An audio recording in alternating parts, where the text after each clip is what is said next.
Thank you सपना जी। Thank you Saumya जी। और आज जो लोग इस पर बोर्ड कर रहे हैं पैनलिस्ट, मैं उनका वेलकम करता हूँ, हार्टली वेलकम करता हूँ। आज इस वेबिनार में, इस सेमिनार में पार्टिसिपेट करने वाले जो भी प्रिंसिपल्स हैं, टीचर्स हैं, ऑल पार्टिसिपेंट्स, अगर पेरेंट्स और स्टूडेंट्स भी होंगे, मैं उनका वेलकम करता हूँ और उम्मीद करता हूँ कि दिन भर की इस कॉन्फ्रेंस के बाद कुछ ना कुछ लर्निंग आउटकम जरूर निकलेगा और वो लेकर के जाएंगे। मैं एक चीज और बताना चाहूंगा कि मध्य प्रदेश में लगभग 6 ईयर मैंने वर्क किया है और 2 स्टेशन में मैं रहा हूँ 3 ईयर। मैं जबलपुर पोस्टेड रहा हूँ 2002 से 5 तक एंड भोपाल में भी रहा हूँ 5 to 8 तक। तो मध्य प्रदेश मेरे लिए जानी पहचानी जगह है और मुझे बड़ा स्नेह है। मेरे बहुत सारे दोस्त मध्य प्रदेश में रह रहे हैं, तो मेरे लिए अच्छी बात है, गर्व की और गौरव की बात है कि जहां मेरी कर्म भूमि रही है एटलीस्ट 5 to 6 ईयर, वहां के टीचर से, प्रिंसिपल से, स्कूल से और आप सब लोगों से मैं इंटरेक्ट कर रहा हूँ। हम सबको मालूम है कि एजुकेशन ही एक ऐसा टूल है जो देश की सारी समस्याओं को सॉल्व करने में सबसे प्राइम भूमिका निभाता है। अगर हम एक बच्चे को लिटरेट कर देते हैं, शिक्षित कर देते हैं, एजुकेट कर देते हैं, स्किल्ड कर देते हैं, कॉम्पिटेंट कर देते हैं, तो ना सिर्फ अपने जीवन को 10-20 टाइम्स वो बेटर कर लेता है, वरन उससे पूरी सोसाइटी, कंट्री और पूरे वर्ल्ड को बेनिफिट होता है। एक अच्छा बच्चा जो जन्म लेता है उसमें सारी अच्छाइयां इनबिल्ट रहते हैं, बीज की तरह, सीड्स की तरह।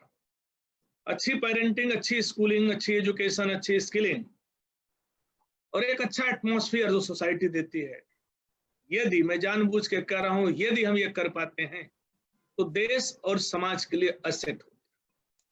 बहुत सारे लोग ये अच्छा कार्य कर रहे हैं और उसमें सबसे बड़ा योगदान टीचर्स और प्रिंसिपल्स का। इस पैंडेमिक टाइम में जब पूरा विश्व ऑलमोस्ट लॉकडाउन की स्थिति में है, टीचर्स ने, प्रिंसिपल्स ने, पेरेंट्स ने एजुकेशन का जो जो लर्निंग लर्निंग का जो एटमॉस्फेयर है उसको रुकने नहीं दिया। ये जरूर है कि बाधा आई, स्लो हुआ, बहुत सारी प्रॉब्लम्स हैं, लेकिन मेरा व्यक्तिगत मानना है कि पैंडेमिक टाइम में अगर सबसे ज्यादा किसी सेक्टर को बेनिफिट हो रहा है तो एजुकेशन। और मैं इसको अपॉर्चुनिटी के रूप में लेता हूं। ये अपॉर्चुनिटी हमारे देश के टीचर्स, पेरेंट्स और स्टूडेंट्स कितना भुना पाएंगे डिपेंड करेगा। ये अपॉर्चुनिटी हम छोड़ देते हैं साइलेंट रहते हुए, वेट करते हुए कि कब ये पैंडेमिक खत्म होगा, या इस पैंडेमिक टाइम को एज अपॉर्चुनिटी हम इसको इनकैश करने का प्रयास करते हैं। ये डिपेंड करेगा कि कैसे स्कूल्स, टीचर्स, पेरेंट्स, गवर्नमेंट इसको इनकैश कर पा रही है। इस पैंडेमिक टाइम में जब स्कूल, क्योंकि हमारी ट्रेडिशनल स्कूलिंग रही है कि बच्चे स्कूल आते हैं और 8 आवर्स क्लासरूम टीचिंग होती है, समटाइम रोट लर्निंग होती है एंड समटाइम एक्सपीरियंशियल लर्निंग होती है, इनोवेटिव, क्रिएटिव तरीके से होता है। डिपेंड करता है उस स्कूल की कल्चर पे और टीचर की कैपेसिटी पे कि अपनी क्लास को वो जस्ट लाइक इंफॉर्मेशन, नॉलेज या रोट लर्निंग की तरह लेके चल रहे हैं वो टीचर, या वो एक्सपीरियंशियल, इनोवेटिव, क्रिएटिव तरीके से बच्चे को डिफरेंट वे में लेके जा रहे हैं। बट इस पैंडेमिक टाइम में स्कूलिंग बंद हो गई, तो अब बच्चे घर में हैं, पेरेंट्स उनके सुपरवाइजर हैं एंड स्कूल डिस्टेंस पर, लोकेशंस पर दूर से उनको वॉच कर रहे हैं, गाइड कर रहे हैं, ऑनलाइन क्लासेज या ऑफलाइन मोड के माध्यम से। मैं यहां इसलिए जोर देकर के कहना चाहता हूं कि इस समय ऑनलाइन क्लासेस के अलावा बच्चों को टच करने का दूसरा कोई उपाय टीचर्स के पास नहीं है। फ्यू स्कूल्स जहां डिजिटल प्रॉब्लम है, जहां इंटरनेट प्रॉब्लम है, जहां गैजेट्स, इलेक्ट्रॉनिक गैजेट्स नहीं है बच्चों के पास, वो स्कूल भी व्हाट्सएप के माध्यम से, मेल ग्रुप के माध्यम से, वर्कशीट के माध्यम से, टेली कॉन्फ्रेंसिंग के माध्यम से, इवन दीक्षा पोर्टल या जो टीवी चैनल्स हैं उनके माध्यम से बच्चों तक रीच करने का प्रयास करें। मैं सिर्फ यही कहूंगा कि इस समय जब पैंडेमिक टाइम है और ऑनलाइन क्लासेस को हम लेकर के चल रहे हैं, बच्चों को किसी तरीके से लर्निंग गैप को फिलअप करने का प्रयास कर रहे हैं, तो ये एक बहुत बड़ी अपॉर्चुनिटी है पूरे के पूरे एजुकेशन पैटर्न को शिफ्ट करने के लिए। ऑलमोस्ट 70 ईयर हमारे देश को स्वतंत्र हुए हो गया है और फर्स्ट एजुकेशन पॉलिसी हमारी 68 में आई थी। उसके पहले कोठारी कमीशन बैठा था और 64 में उन्होंने एजुकेशन को लेकर के अपने सजेशंस दिए थे। अगर मैं उससे भी पहले जाऊं तो 1934 टू 36 वर्धा समिति, वर्धा कमेटी, जिसको लीड कर रहे थे डॉक्टर जाकिर हुसैन और जिसको ओवरव्यू कर रहे थे महात्मा गांधी, उस वर्धा समिति में एजुकेशन को लेकर के, लर्निंग को लेकर के, हैंड, हेड एंड हार्ट, इन तीनों को मिला करके बच्चों को ट्रेंड करने को लेकर के, बुनियादी शिक्षा को लेकर के, रोजगार परक शिक्षा को लेकर के, वैल्यू बेस्ड एजुकेशन को लेकर के बहुत सारे सजेशंस उस शिक्षा नीति में आए थे बिफोर इंडिपेंडेंस 1936। 68 में प्रॉपर तरीके से हमारी एजुकेशन पॉलिसी आती है और बहुत सारी इनोवेशंस, बहुत सारे ऑब्जेक्ट लेकर के वो बढ़ती है। And then next education policy हमारे पास 1986 में आती है, जो 92 में असर्टन रिफॉर्म्स के साथ कंट्री के सामने लाई जाती है। 86 की एजुकेशन पॉलिसी को किस तरीके से लागू किया जाए, इंप्लीमेंट किया जाए, उसके लिए नेशनल करिकुलम फ्रेमवर्क 2005 में आता है आफ्टर 20 ईयर। ये भी एक अजीब और सोचने वाली बात है कि हम एजुकेशन पॉलिसी 86 में लेके आते हैं और नेशनल करिकुलम फ्रेमवर्क वो पॉलिसी कैसे लागू होगी और स्कूल तक, घर तक, बच्चों तक कैसे इनकलकेट होगी, हम 2005 में एनसीएफ लेके आते हैं। फिलहाल 86 की पॉलिसी और 2005 का एनसीएफ, नेशनल करिकुलम फ्रेमवर्क, ये दोनों इस बात पर जोर देते हैं कि बच्चे को हम कैसे रोट लर्निंग से एक्सपीरियंशियल लर्निंग पर शिफ्ट करें, टीचर्स को हम कैसे अट्रैक्ट करें, अच्छे टीचर इस प्रोफेशन में किस तरीके से आए, टीचर्स की कैपेसिटी बिल्डिंग हम कैसे करें जिससे वो अपने बेस्ट वे में बच्चों को टीच करें। पेडागोजी की बात भी ये पॉलिसी करती है। सब्जेक्ट वाइज बाउंड्री को हटाने की भी ये पॉलिसी बात करती है कि कैसे हम सब्जेक्ट्स को इंटीग्रेट करें, किस तरीके से क्लासरूम को हम इंटरेस्टिंग बनाएं। आफ्टर दैट 2020 की नेशनल एजुकेशन पॉलिसी आप सबके सामने है और इस पॉलिसी में भी इसी तरह की कुछ चीजों के साथ कुछ इंपॉर्टेंट चीजें ऐड की गई हैं। जैसे हम बच्चे को अर्ली चाइल्डहुड केयर जिसको कहते हैं, इसी मीन्स 3 to 6 ईयर का बच्चा, उसकी वो एज बहुत इंपॉर्टेंट होती है उसके नर्व्स को, उसके सिस्टम को, उसके न्यूरॉन्स को, उसके मानसिक विकास के लिए। ये एजुकेशन पॉलिसी एक बड़ी बात ये कहती है, क्योंकि प्राइवेट स्कूलों में तो बच्चे केजी नर्सरी में एडमिशन लेते हैं जिनकी संख्या बहुत कम है, लेकिन जो गवर्नमेंट सेटअप है वहाँ केजी नर्सरी का सिस्टम नहीं हो, वहाँ बच्चे सीधे क्लास 1 में आते हैं और टेक्निकली वो 6 ईयर की एज में आते हैं। तो जो 3 to 6 ईयर में देश के करोड़ों बच्चे अर्ली चाइल्डहुड केयर जहाँ नहीं हो पाती थी, उसके लिए पॉलिसी बात करती है कि हम इन बच्चों को 3 to 6 ईयर में क्यों ना कैच करें और इनकी ग्रूमिंग करें, क्योंकि बच्चे का ऑलमोस्ट 85% डेवलपमेंट, मस्तिष्क का विकास 6 ईयर तक हो जाता है।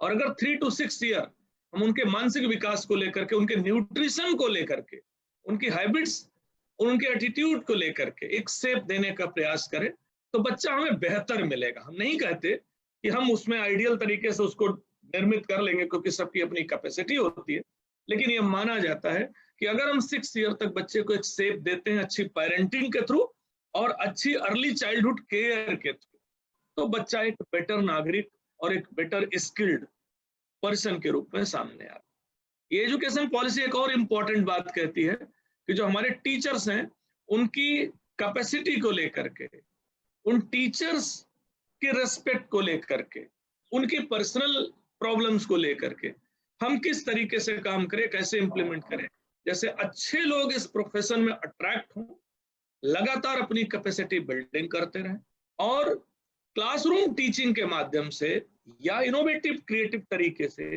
वो बच्चों को डेवलप कर सके। ये पॉलिसी एक और इंपॉर्टेंट बात करती है कि क्यों ना हम जो 5 सब्जेक्ट्स बच्चों को पढ़ाते हैं, क्योंकि हमारे यहाँ सब्जेक्ट्स की बाउंड्री है, 40 मिनट बच्चा मैथ पढ़ता है, फिर 40 मिनट बच्चा साइंस पढ़ता है, देन 40 मिनट बच्चा सोशल साइंस पढ़ता है, लिटरेचर पढ़ता है।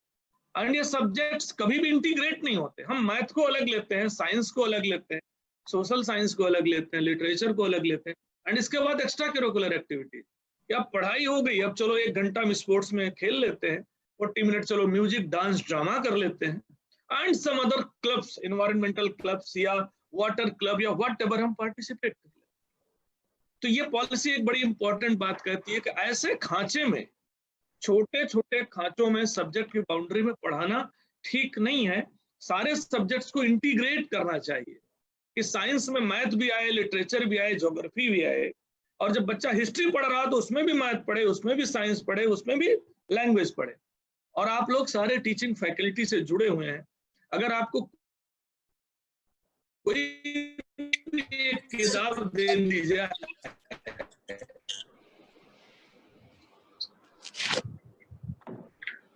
मैं डिस्कस कर सकता हूँ कि इस बुक में ज्योग्राफी कहाँ थी,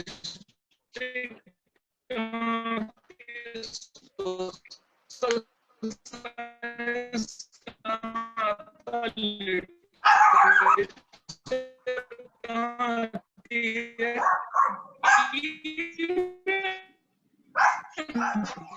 इस बुक में एथिक्स वैल्यूज कहाँ है, मैथ कहाँ है, साइंस कहाँ है, एनवायरमेंट कहाँ। Each and every books, each and every subject को इंटीग्रेट कैसे करें, जिसको सब्जेक्ट इंटीग्रेट है, इसके बाद भी ये पॉलिसी करती है। बड़ी इंपॉर्टेंट चीज है। इसी तरीके की इस पॉलिसी में बहुत सारी अच्छी चीजें हैं और हम उम्मीद करते हैं, लेकिन संविधान को लागू करने वाले लोग अगर अच्छे होंगे तो चीजें बेटर वे में जाएंगी, लेकिन अगर लोग नहीं होंगे तो संविधान वैसे ही रह जाएगा। वैसे पॉलिसी जो होती है, पॉलिसी 4 साल 5 साल के बाद आपके सामने डॉक्यूमेंट देते हैं कि आपको किस दिशा में आगे बढ़ना है, लेकिन उन पल्स को, पेरेंट्स को, बच्चों जूझना और जुटना होगा तब वो, लेकिन उसको लागू करने के लिए हम सबको जारी रखना होगा। तब ये बात ये भी बताना चाहूंगा और डिस्कस करना चाहूंगा, एक ऐसा प्रोफेशन है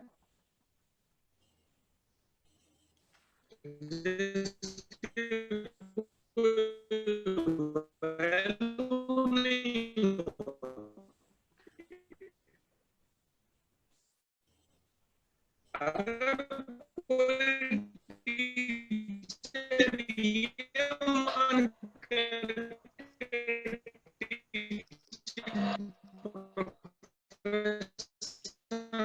को ज्वाइन करता है। त्रिपाठी जी, आपकी आवाज थोड़ी सी वीक है।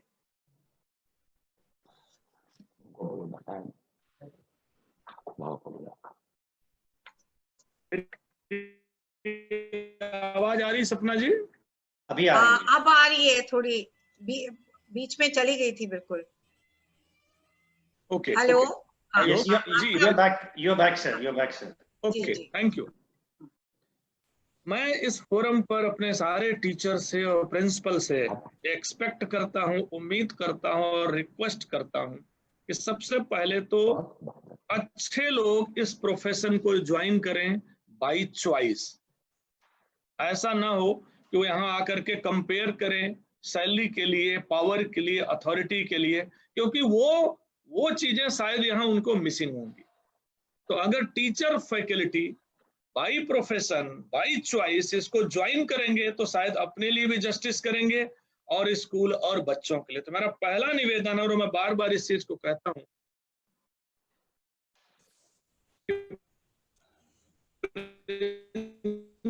फिर से ब्रेक हो रही है।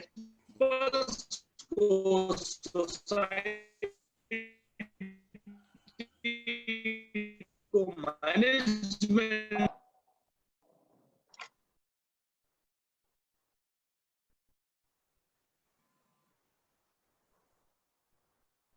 साउंड क्लियर नहीं है।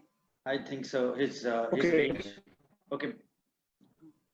साउंड मेरी आवाज आ रही सपना जी? अब जी थोड़ी थोड़ी आ रही है, बीच में ब्रेक कर रही है। भाविन कैन यू आवाज आ रही जस्ट मेरी? या probably मेरी आवाज आ रही है?